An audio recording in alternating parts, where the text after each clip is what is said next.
The medieval practice of tipping the executioner before he chops your head off is barbaric, at the same time as it's also rather gracious and noble. And I'm not sure which of those words dominates my thought at the moment when I'm reading the story of Andrew Malkinson, who was wrongly jailed for 17 years for rape and has been released. And he says that he's expecting compensation to be paid, but he points out, I feel very strongly about this, somehow the prison service has lobbied the government so that even if you fight tooth and nail to gain compensation, you have to pay the prison service a large chunk of that for so-called board and lodging. That is simply astronomically shocking. Astronomically shocking. It's clearly a bureaucratic fiddle, but this is the world we live in. We live in a world where bureaucracy is king. Bureaucracy, let's not ever forget where that word comes from. It's a bastard word. Whereas wonderful words like aristocracy and democracy are Greek words with Greek origins. Both those parts of the words come from Greek. Kratos meaning rule, demos meaning people, aristo meaning best. Bureau is simply a French word for desk.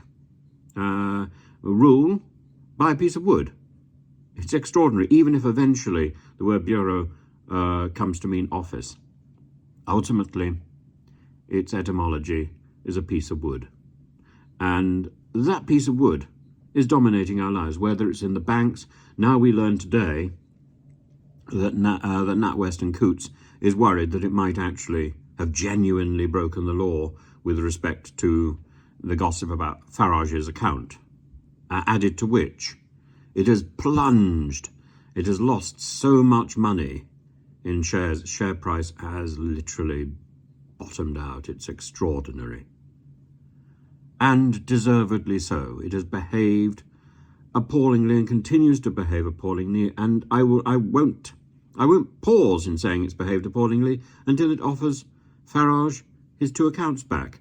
That is the only way that this even begins to stop.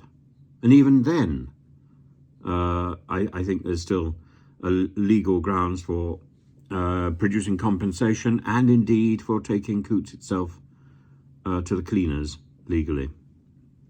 I think they've behaved appallingly, but equally, I think a prison service which can demand board and lodging for keeping somebody in prison for doing something that they hadn't done, and then further punish them for that. It is simply abhorrent. This is not justice. This is spite.